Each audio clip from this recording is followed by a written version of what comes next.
Inshuti muvandimwe nyemerera ngusuhuze kandi nkwifuriza kugira amahoro n'imigisha bituruka ku Mwami Imana. Yesu ashimwe. Muri uyu mwanya nyemerera tuganire ku magambo aturuka mu byanditswe byera, n'amagambo nahaye umutwe uvuga ngo amahirwe ya kabiri mu rugendo rw'agakiza.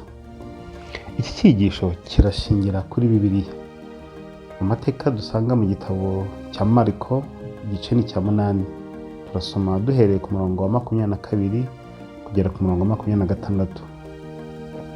Aya mateka agaragaza umuntu wari ufite ubumuga bwo kutabona. Uyu yazanywe n'abandi bantu bamuzanira Yesu ngo amukize. Iyo dusomye duhereye ku murongo wa 22 hagira hati bagera i Betsaida, bamuzanira impumyi baramwinginga ngo ayikoreho.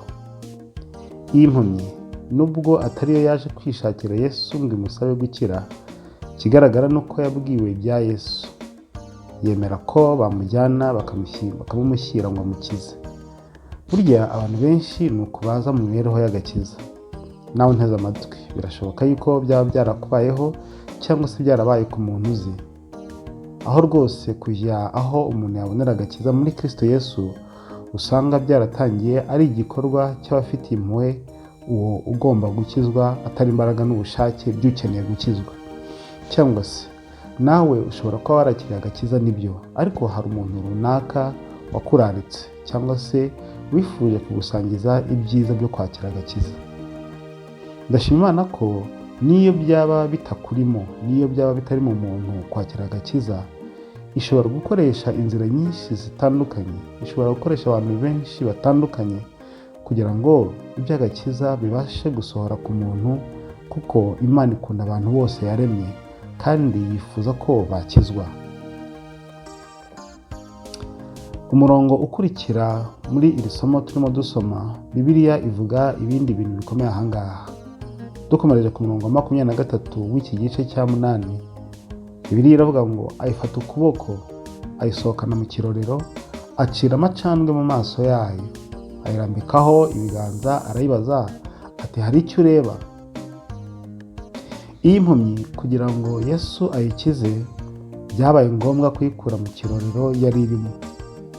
Byabaye ngombwa ko ayijyana ahantu hiherereye, bakava mu kirorero, bakava hari abantu benshi, bakava hari urusaku, bakava ahantu hari ibirangaza, bakava ahantu hari abashungera n'ibindi namwe murabyumva aho mu kirorero.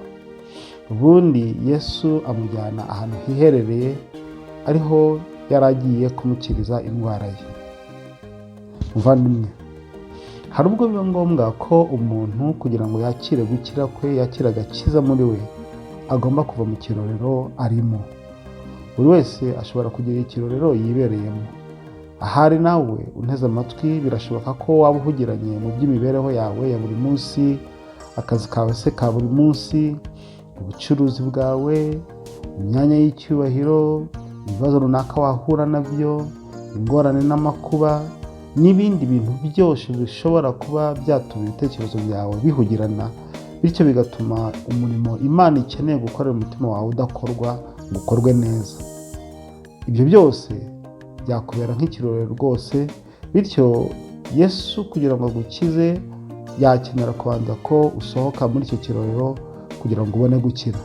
Kandi ibuka, Yesu niwe wafashe iyi mpumyi ukuboko ayisohora mu kirorero. Nawe aragufata ukuboko agusohora mu byatuma cyangwa se akujyana ahantu heza ho gukirira. Ariko kandi iyi mpumyi bageze hanze y'ikirorero yayikoreye igitangaza. Bibiliya itubwiye neza ko yayikoze ku maso. Hanyuma ibyakurikiyeho nabyo ni amateka atangaje. Twasomye ko igihe yibazaga ngo niba hari icyo ibasha kureba, ibyo impumyi yasubije nibyo bisobanura uko yari ihagaze muri uwo mwanya. Reka turebe umurongo ukurikira. Iyo dusomye umurongo wa 24, Bibiliya ibivuga neza. Hagira hati irararama iramusubiza iti ndareba abantu ariko barasa n'ibiti bigenda. Uyu murongo uragutse cyane nawo. Uyu muntu yagize amahirwe yo guhura n'Umukiza, kandi muri ubu buryo nibwo bwonyine yagombaga gukira. Kandi Yesu yakoze n'ubundi yamukozeho rwose, nuko amukiza ikibazo yari afite. Unabirebye wabona ko rwose yahumutse cyangwa se yabashije kureba. Ahari wari kwitegereza uyu muntu yari kuvuga ati ikibazo cyamaze gukemuka, dore noneho amaso yarareba. Ahari uyu nawe wari ufite iki kibazo, ubumuga bwo kutabona, yashoboraga kuvuga ati mbere nta kintu nabonaga, ariko none ubu ndareba rwose, ndi kubona, nubwo atari neza, reka mbitware gutya. Ariko igihe Yesu yamubazaga ngo hari icyo ureba, igisubizo yatanze kigaragaza ko atabonaga neza. Ati ndareba abantu ariko barasa n'ibiti bigenda. Mbega kaga! Burya abantu benshi bavuga ko bahuye na Yesu, ariko hashobora kuba hariho ikibazo y'uko batekereza ko bareba, ariko wenda ugasanga batabona neza nk'uko byagendekeye iyi mpumyi. Uyu munsi Yesu arabaza ngo hari icyo ureba? Niba ubona abantu bameze nk'ibiti bigenda, haracyari ikibazo. Ndagira ngo twibukiranye ibintu by'ingenzi ku gisubizo uyu muntu yatanze. Mu kuri abantu rwose ntibameze nk'ibiti, oya rwose. Icya kabiri, ibiti nabyo ntibigenda pe. Bivuze ko ikibazo muri iyi nkuru turimo dusomera hamwe, nureba utarabonaga neza. Abantu benshi bavuga ko bari mu gakiza, ariko ibintu byinshi ntibabisobanukiwe cyangwa se ntibarabisobanukirwa. Ntibasobanukiwe n'icyo ijambo ry'Imana ryigisha. Iyo basomye Bibiliya bayisoma amajejuru, ndetse akenshi ntibumva icyanditswe muri yo, cyangwa se bakabyumva amacuri. Yewe hari n'abiyita abigisha bashobora kuyisobanura mu buryo butari bwo, kandi bakaba bayobya benshi. Abantu benshi barabona ibintu biri kuri iyi si mu buryo butandukanye.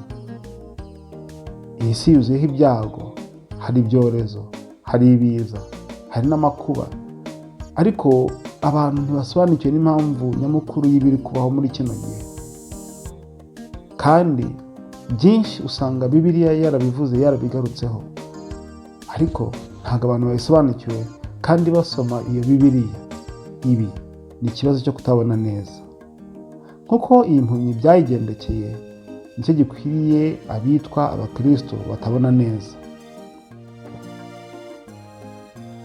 Umurongo ukurikira utera ibyiringiro. Iyo dusomye muri Mariko igice cya 8, aho turi gusoma nyine dukomeje ku murongo wa 25, Bibiliya iravuga ngo arongera yishyira ibiganza ku maso, iratumbira, irakira, isigara ireba byose neza. Uyu murongo uratwereka ko byaje kurangira iyi mpumyi ireba kandi ibona neza.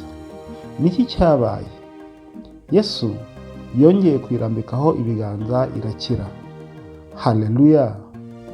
Aya mahirwe ya kabiri mu rugendo rwo gukira, Yesu ayagenera buri muntu wese wifuza ko urugendo rwe mu by'agakiza ruba urugendo rukomeza kandi rukura. Ikibazo kiriho muri iki gihe ni uko abantu barikoza mu gakiza, bakumva ko bikemutse kandi birangiye, cyangwa se bakagira ubute bwo kuba bakomeza urugendo rw'agakiza. Oya rwose siko bigenda. Burya igihe wakiriye agakiza ni urugendo ruba rutangiye. Ukeneye guha umwanya Yesu akagira undi murimo agukorera, akomeza kugukorera, kandi uyu murimo burya ntuhagarara. Burya umuntu ashobora gutangira urugendo rw'iby'agakiza igihe yakiriye Kristo nk'umwami n'umukiza we, ariko hakomeza urugendo twakwita urugendo rwo kwezwa, kandi uru ni urugendo rukomeza. Kuri buri ntambwe yose mu mibereho y'agakiza tuba dukeneye ubuntu n'imbabazi bya Kristo. Abantu bamwe bahisemo kurekera aho gushaka gukorwaho na Yesu.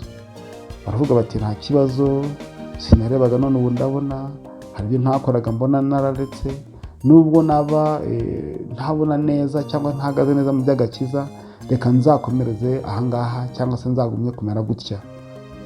Ukavuga ngo nta kibazo kandi gihari. Ibaze kubona abantu bameze nk'ibiti bigenda, ese ubwo wavuga yuko nta kibazo?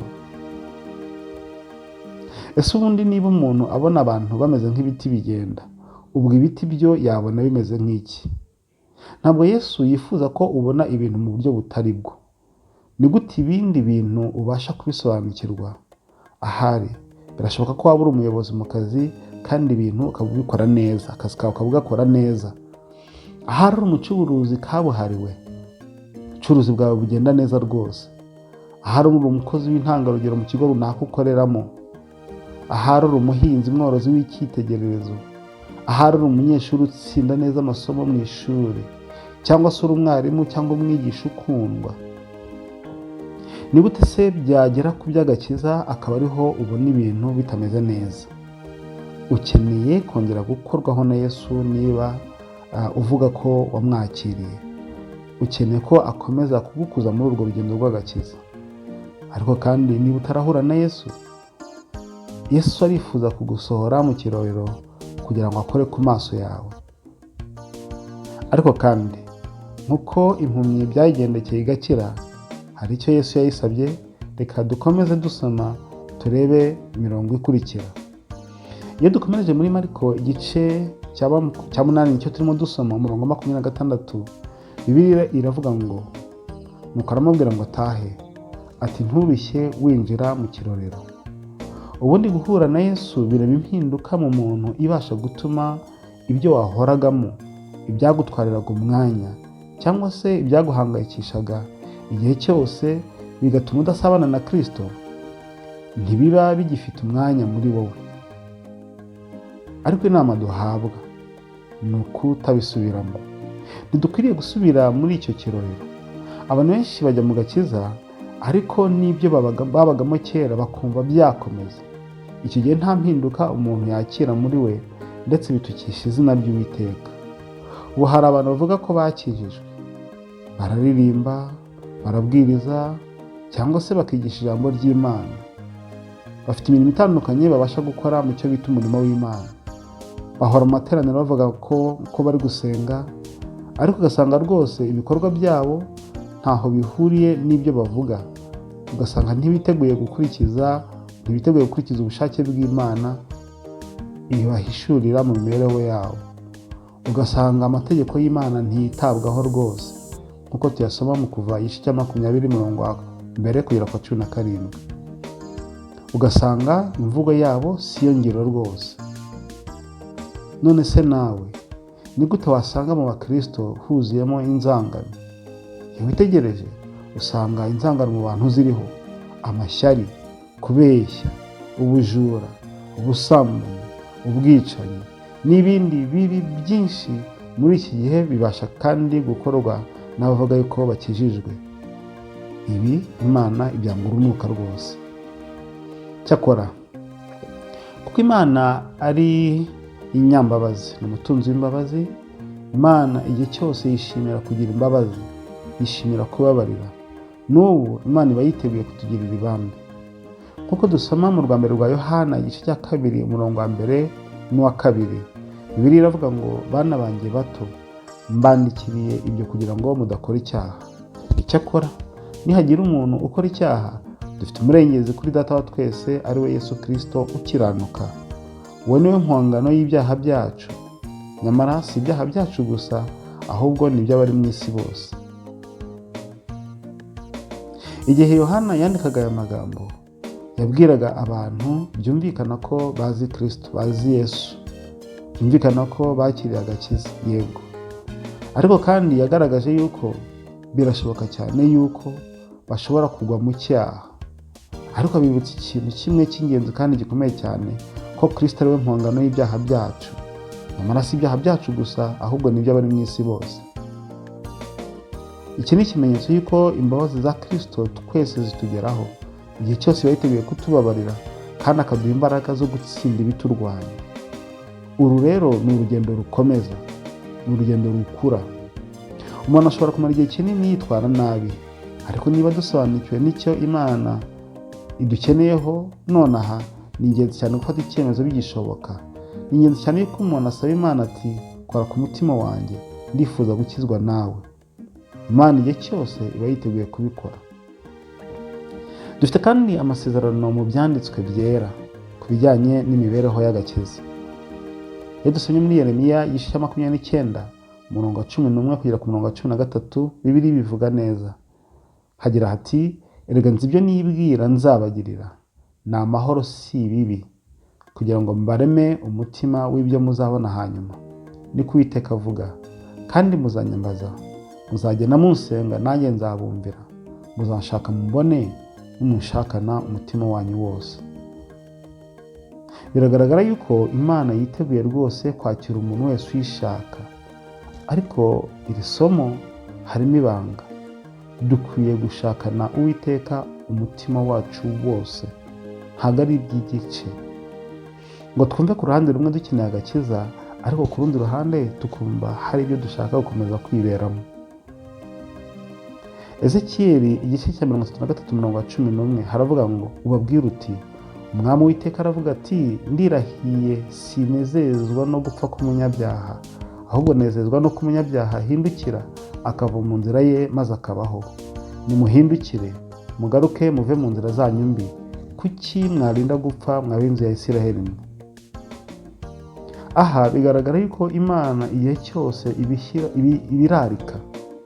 irarika abantu, itubwira ko itanezezwa nuko twarohama, nuko twarimbuka. Igihe cyose Imana iba yiteguye rwose kutugirira imbabazi, kandi ikora ibishoboka byose kugira ngo buri muntu wese abashe gukira. Ariko ikaduha inama ko dukwiriye kuva mu nzira zacu mbi. Burya niko tuvuka kamere yacu ihengamira ku bibi, tuvuka dutandukanijwe n'Imana. Ariko mu gihe cy'imibereho yacu, Imana iduha amahirwe yo gukizwa. Ibyakozwe n'intumwa igice cya 17 umurongo wa 30 kugera ku 31, Bibiliya iravuga ngo, nuko iyo minsi yo kujijwa Imana yarayirengagije, ariko noneho itegeka abantu bose bari hose kwihana, kuko yashyizeho umunsi wo guciraho urubanza rw'ukuri abari mu isi bose. Izarucisha umuntu yatoranyije, kandi ibyo yabihamirije abantu bose ubwo yamuzuye. Hari igihe kibaho umuntu akabaho atazi iby'Imana, cyangwa se hari ukuri runaka utazi. Ntabwo Imana ishobora kuturenganyiriza ibyo tutigeze tumenya. Kandi igihe duhuye na Kristo kuko ari umunyambabazi, iyo minsi yose yo kujijwa Imana irayirengagiza. Ariko igihe duhishuriwe ukuri kw'ijambo ry'Imana, hari itegeko noneho yuko dukwiye kwihana tukagendera mu mucyo w'ijambo ry'Imana ibiduhishuriye. Mu rwa kabiri rwa Petero igice cya 3 umurongo wa 9 kugera ku murongo wa 14 hari amagambo meza agira ati, Umwami Imana ntitinza isezerano ryayo nk'uko bamwe batekereza yuko iritinza, ahubwo itwihanganira idashaka ko hagera n'umwe urimbuka, ahubwo ishaka ko bose bihana. Ariko umunsi w'Umwami wacu uzaza nk'umujura, ubwo ijuru rizavaho hakaba n'umuriri ukomeye, maze iby'ishingiro ibyo byose biremeshwa bikayengeshwa no gushya cyane, isi n'imirimo iyirimo bigashirira. Nuko ubwo dutegereje ibyo byose bizayenga bityo, yemwe ko dukwiye kuba abantu bera kandi twubaha Imana mu ngeso zacu. Twebwe abategereza tugatebutsa umunsi w'Imana uzatuma ijuru rigurumana rikayenga, kandi iby'ishingiro ibi byose biremeshwa bigashongeshwa no gushya cyane. Kandi nk'uko yasezeranije dutegereje ijuru rishya n'isi nshya ibyo gukiranuka kuzabamo. Icyo gituma bakundwa, ubwo mutegereje ibyo, mukwiriye kugira umwete wo kuzasangwa mu mahoro, mutagira ikizinga, mutariho umugayo mu maso ye. Iri somo ritangira ritwereka ko Petero yavuze ikintu gikomeye cyane. Ahari abantu bashobora kuvuga yuko isezerano ryo kugaruka kwa Yesu ryatinze, ko byavuzwe igihe kinini cyane. Ariko nk'uko dusomye duhereye ku murongo wa 9 muri kino gice, tubonye yuko Imana ahubwo itwihanganira idashaka ko hagera n'umwe urimbuka. Abantu bashobora kubaho basayisha, bakora ibyangwa n'Uwiteka, bagakora ibyo gukiranirwa, ariko Imana ikabarinda, ikabihanganira, ikabagezaho ubutumwa kugira ngo babashe kwihana, nabo baronke ubugingo buhoraho muri bo. Ariko nanone muri iri somo dusomye yuko hari igihe kizabaho rwose biriho byose bikagira iherezo. Kandi nanone ikindi gikomeye cyane, tuzi neza ko Kristo azagaruka. Dutegereje ijuru rishya n'isi nshya. Bibiliya iravuga ngo ibyo gukiranuka kuzabamo. Petero yasohoje atanga inama ati nicyo gituma bakundwa, ubwo mutegereje ibyo mukwiriye kugira umwete wo kuzasangwa mu mahoro, mutagira ikizinga, mutariho umugayo mu maso ye. Aha bigaragara ko ari inshingano ya buri muntu wese. Tugana ku musozo nshuti bavandimwe, Bibiliya yuzuyemo amasezerano menshi kandi meza Imana yagiye igenera abo yaremye. Igihe duciye bugufi kandi dusenga twiga n'ijambo ry'Imana, amasezerano dusoma mu byanditswe byera ahinduka yacu. Ariko kandi ni ingenzi ko inama duhabwa n'ijambo ry'Imana tuzikurikiza. Nshuti muvandimwe, Kristo igihe cyose aba yiteguye kugufasha mu rugendo rw'iby'agakiza. Kandi niba hari aho bitagenze neza, ni umunyembabazi, yiteguye kugira ibambe kandi akongera akagukoraho ngo ubashe guhagarara ukomeye mu gakiza. Nyemerera nsoze nkwifuriza guhirwa n'Uwiteka, ngo ubuntu n'imbabazi Uwiteka agira bibe kuri wowe n'abawe, kandi ku iherezo ry'ubu buzima Kristo azaduhe kubana nawe mu bwami bwo mu ijuru. Mu izina rya Yesu, amen.